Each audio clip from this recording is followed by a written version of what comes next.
I can't believe I was finally excited to watch an episode of HEA for the first time in, 3 months. I was so excited, so without further ado, let's just get right into the tell-all part 1. They have everybody arrive at the mansion the day before shooting begins. The first couple to arrive is Patrick and Tess, and they're so cute together. They look happy and super excited. I'm a little nervous for the tell-all just because, we're gonna have all this time at the studio and then we're gonna come back here and it could be a good thing. We get to know each other, but also be a bad thing. It could be a lot of fights. They're in awe of how beautiful and big the mansion is. They give themselves a tour and pick out the biggest and best room of the entire house. The next couple is Gino and Jasmine, and they look absolutely miserable. I don't feel comfortable about living in the same house with Big Ed, to be honest. I don't like him, generally don't like him. They arrive at the mansion and say hi to Patrick and Thais. She finds out that Patrick and Thais have already chosen their room and exclaims, "Oh my god, did you pick the biggest room?" They respond affirmatively, and she reacts with, "Oh, I'm so jealous." She feels she deserves the best and biggest room because her marriage is the worst. To the rest of us who have a miserable marriage and live in a miserable place, a miserable life. Look at the bathroom. It's so beautiful. Oh my God! Oh my god. Remember when Jasmine was so looking forward to taking a bath in Gino's bathtub? She expected a really nice, pretty clean bathroom when she arrived at Gino's house for the very first time. But when she saw his bathroom, it was so disgusting. It wasn't clean, and he had left a dookie in the toilet. We don't really even sleep together right now in our house. She basically tells him, "If you're not going to bang me, then we can't sleep in the same bed together. You're either going to sleep on the floor or find a different room." Meanwhile, Emily and Kobe, along with Ashley and Miguel, arrive at the mansion at the same time.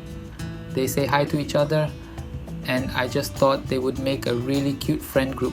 How are you? I know. Mucho grande. Yo también, baby. Yeah, this. Same. Trae, baby, aquí. Oh my god, I swear Miguel is so funny sometimes. Manuel and I are in a good place right now. Ashley forgot to blend her blush. Oh my, I love the color on her though. She just needs to blend a little bit more. The mansion is super nice.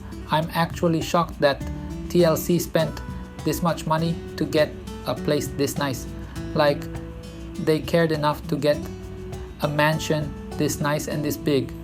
I thought they were super cheap and were going to stick them all in a motel, but they spent the money, and I feel like the cast. Gosh. Oh my God! I know. Look at my veins. Look at them. You want a massage? Yeah. When you have gone through this, you know. Thank you. You know how it Yes. feels. Do you want anything to drink? Do you want a snack? Oh, okay. And Kobe is a pregnancy machine. I know. He's a baby maker. Now the guys are together at the bar, talking about how much they love having sex with their ladies. Gino is just awkwardly standing there, and the guys are all shocked, asking, "Oh my god, you don't have sex with Jasmine? How long has it been? 8 months?" Gino replies, "But I've never had this problem with any other relationship, it's just Jasmine." Yikes, she's going to be so mad when she hears this. Next to arrive at the mansion is Liz, and she looks great. She's never felt better after dropping 230 lbs of dead weight. Then the dead weight arrives, and he walks in and he's like, Hey. Hey. How y'all doing? he goes to the bar and everybody's like, "Alright, let's take a shot." And they all take a shot together. What I'm noticing is the drinks are flowing, honey.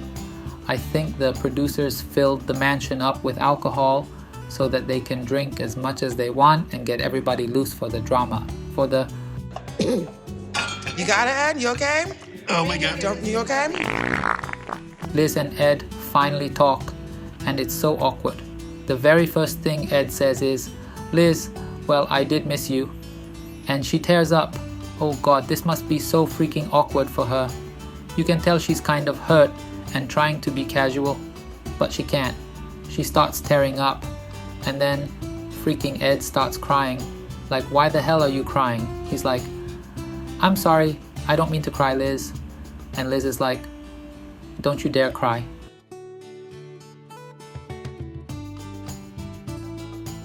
Ed's reaction, he crying. Is it crocodile being genuine? What's crocodile tears?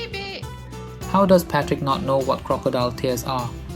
Also, I don't know who said this, whether it was Patrick or someone else, but someone definitely called out Ed, saying he might be crying to gain sympathy so he can get laid. I can totally see him doing that, because I'm pretty sure he's done it before. Lauren and Alexi enter the house and Liz warns Ed because you know they have beef. Oh my god, they are drunk because Liz accidentally calls Ed baby. Oh, baby, are you ready? Oh, sorry, I didn't mean to call you that. I can't believe that actually happened. It just slipped right out so naturally, but he didn't even hear it because he's so drunk. He's like, what happened? What'd you call me? I accidentally called you baby. Now it's Rob and Sophie, and they look even more miserable than Jasmine and Gino. Sophie has a lot of anxiety because she knows everyone in the house will wonder why they arrived together, like, did they get back together? But the truth is, he did break up with her at the end of the season, as we saw, and then they didn't talk for months. Recently though, they started hanging out again. They're kind of just chilling, not having sex, and seeing each other a lot, but without any labels or strings attached. Meanwhile, everybody in the mansion is having a bunch of fun. They're getting to know each other, catching up, drinking, and just vibing. It looks like a lot of fun. I wish I were there. Are you guys having sex? Don't look at me, you answer it. Nah, things are not what I would like for them to be. Then why the freak are they even hanging out? If they're not going to get a good bang out of it, why be around each other and bicker and fight all the time? It literally doesn't make any sense. What are they, masochists? Gee, wait. So I thought all the couples were there, but no, there's one couple missing, Michael and Angela. The producers tell them that they're not coming tonight and will actually be at the tell-all tomorrow. Everybody's like, oh, that's weird, why aren't they coming? Angela always comes to these things. Why isn't she here? Emily brings up a really good point. If it were just Angela, like it always has been, she'd absolutely be there. But now that Michael's physically here in the flesh, he can share his side of the story, and Angela probably doesn't like that. I thought that was an excellent point. So the next morning, everybody arrives at the studio. Apparently, Gino and Jasmine had a huge blowout fight earlier. He was super rude to me, yelling at me. He didn't even help me with the bags or anything. Super rude. Not after you're a bitch. You know what? I'm not even surprised anymore. He probably calls her a lot. Everyone's telling me, oh, Gino, be intimate with Jasmine. Why aren't you sleeping with Jasmine? This is why. This is exactly why. Because her attitude and how she treats me like dirt. Yeah, but what did you do to make her yell and be in a bad mood?